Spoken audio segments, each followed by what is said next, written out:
పులివెందులపల్లిలో నూతన చేరికలతో సైకిల్లో జోష్ పెరుగుతోంది. ఫ్యాన్ బ్యాచ్ సైకిల్ ఎక్కుతుండటం ఆ పార్టీలో ఉత్సాహం నింపుతోంది.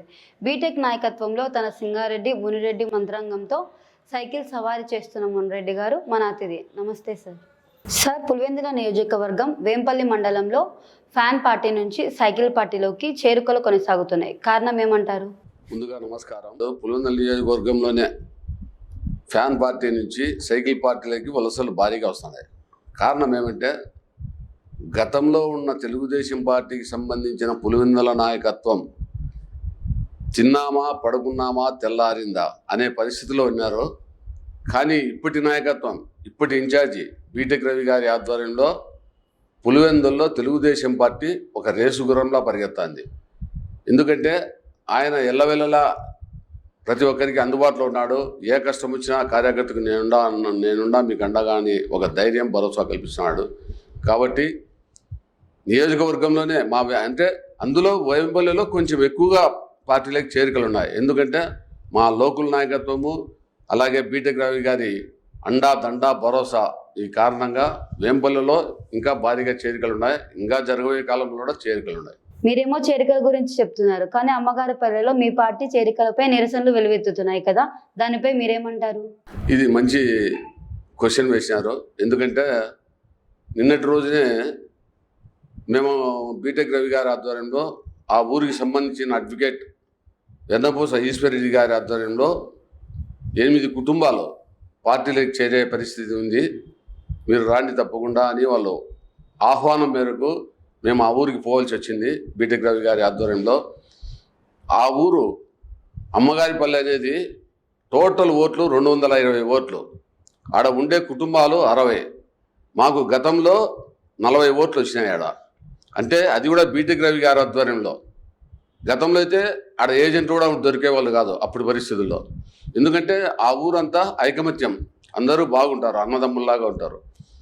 మా మండలంలోనే అమ్మగారిపల్లి అంటే ఒక ప్రత్యేకత ఉంది. ఎందుకంటే ఏ పార్టీకి ఎవరైనా చేసుకొని ఏమన్నా చేసుకొని మనమంతా ఐకమత్యంగా ఉందాం, కొట్లాడుకోవద్దు అని చెప్పి ఒక మంచి ఉద్దేశంతో ఆ పార్టీలోని ప్రజలు కొంతమంది, అంటే గతంలో మాకు 40 ఓట్లు వచ్చినాయి, ఇప్పుడు ఈశ్వరెడ్డి గారి ద్వారా ఒక 30 ఓట్లు, దాదాపు 30-35 ఓట్లు వస్తాయి. ఆ పోలైన ఓట్లు ఆ ఊర్లో 190 ఓట్లు. ఇంకా మీరే అర్థం చేసుకోండి ఎంతమంది బయటికి పోయింటారో అని. ఆ పోయిన వాళ్ళు కూడా మంచి ఉద్దేశంతో పోయినారు. ఆ ఊరి ప్రజలకు కూడా మనం థ్యాంక్స్ చెప్పాలి. ఎందుకంటే అన్యోన్యంగా ఉంటారు, ఎప్పటికి కూడా కొట్లాటలు గలాటలు వద్దనే ఉద్దేశంతోనే వారు ఆ ఊర్లో నుంచి బయటికి పోయి బయట డిన్నర్ చేసుకున్నారు. నిన్న చేరిక వెన్నపూస ఈశ్వరెడ్డి గారు కావచ్చు, అంతకు ముందు చేరిక గౌస్ కూడా ఏదో ఆశించి సైకిల్ ఎక్కుతున్నారు అని వైసీపీ నేతలు ఆరోపిస్తున్నారు. దీనిపై మీ అభిప్రాయం? ప్రత్యేకించి ఎవరూ కాదు, ఈ మధ్య కొత్తగా చేరినటువంటి వైసీపీలో చేరినటువంటి సతీష్ కుమార్ రెడ్డి గారే కొంచెం మాట్లాడినాడు దీని మీద. ఆయన ఏదో ఆశించాడు, ఆయన సంపాదించుకునేదానికి, ఆయన తన బనాల్ని పెంచుకునేదానికి అని మాట్లాడినాడు.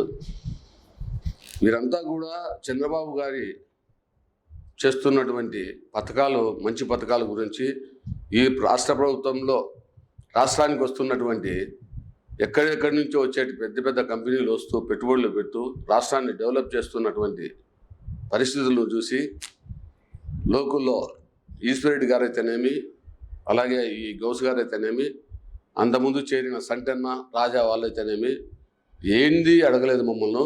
ఏ కోశాన్ని కూడా వాళ్ళు డిమాండ్ చేయలేదు. పార్టీలో స్వచ్ఛందంగా చేరినారు అంతే తప్ప ఎవరూ డిమాండ్ పెట్టలేదు. అలాగని ఈశ్వరెడ్డి గారు కూడా వైసీపీ నుంచి ఆయన పెద్ద ఆయన కొంచెం మాట్లాడినాడు. ఒక వ్యక్తి తన స్వలాభం కోసము పార్టీని విడిచిపెట్టి పార్టీ మారినాడని. కానీ ఆ మాట్లాడిన వ్యక్తి కూడా పార్టీ మారినాడే. ఆయన మరి ఎందుకు మారినాడో ఆయనే చెప్పాలా, ఈ పార్టీ నుంచి ఆ పార్టీలోకి పోయినాడంటే ఆయనే చెప్పాలా.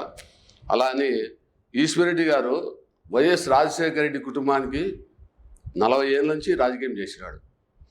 పోనీ రాజకీయం చేసినప్పుడు ఆయనకి ఏమైనా జీపీ కానీ, ఆయన అడ్వకేట్ కాబట్టి ఆయన జీపీ కానీ లేదా పీపీ కానీ ఇవ్వచ్చు ఆయన రాష్ట్ర ముఖ్యమంత్రి హోదాలో ఉన్నప్పుడు. కానీ అప్పుడు కూడా ఈశ్వరెడ్డి గారు అడగలేదు, వాళ్ళు ఇవ్వలేదు. ఆయన ఆశించకుండానే ఆ కుటుంబానికి పనిచేసినాడు. ఇప్పుడు కూడా అంతే, ఆయన ఆశించకుండా పనిచేసే పరిస్థితిలో ఆయన వచ్చాడు. ఈ జ్ఞానం కూడా సతీష్ రెడ్డి దిల్ల వాళ్ళ కొడుకును ఉన్నాడు. వాళ్ళ కొడుకు ఆయన కూడా అడ్వకేటే శంకరెడ్డి గారు. ఆయన కూడా అతి చిన్న వయసు. ఒక జీపీ కావాలంటే బార్ కౌన్సిల్లో 7 సంవత్సరాలన్నా వాళ్ళకి సర్వీస్ మెంబర్షిప్ ఉండాలి. అలాగే పీపీ కావాలంటే మ్యాక్సిమం 12 సంవత్సరాలు సర్వీస్ ఉండాలి. ఇవి ఏవీ లేకుండా ఈ రెండు ఎవరు చేయలేరు. అది కూడా ఆయనకు రాజకీయంగా ఆయనకు తెలుసో లేదో కానీ ఏదో ఆయన నోటుకొచ్చింది కొంచెం వాగినాడు. అది ఆయన గౌరవానికే వదిలిపెట్టేద్దాం. మాకు ఈశ్వరెడ్డి గారి కుటుంబం స్వచ్ఛందంగా చేరింది. వాళ్ళని మేమందరం కూడా బీటెక్ రవి గారు మేము అందరం కూడా సాధారణంగా ఆహ్వానించాం. ఎల్లవెల్లలా వాళ్ళకి పార్టీ అండదండలు ఉంటాయి. ఫైనల్గా వేంపల్లి మండలంలో స్థానిక సంస్థల ఎన్నికల్లో సైకిల్ జోరు కొనసాగుతుందా లేక పంచర్ అవుతుందా? గతంలో లోకల్లో ఉండే సతీష్ రెడ్డి గారు ఈ పార్టీలో తెలుగుదేశం పార్టీలో ఉన్నప్పుడు ఇక్కడ పోటీ చేసేదానికి అంటే తెలుగుదేశంలో మండలం కానీ జెడ్పీటీసీ కానీ పంచాయతీ కానీ పోటీ చేయాలంటే ఇక్కడ భయపడేవారు.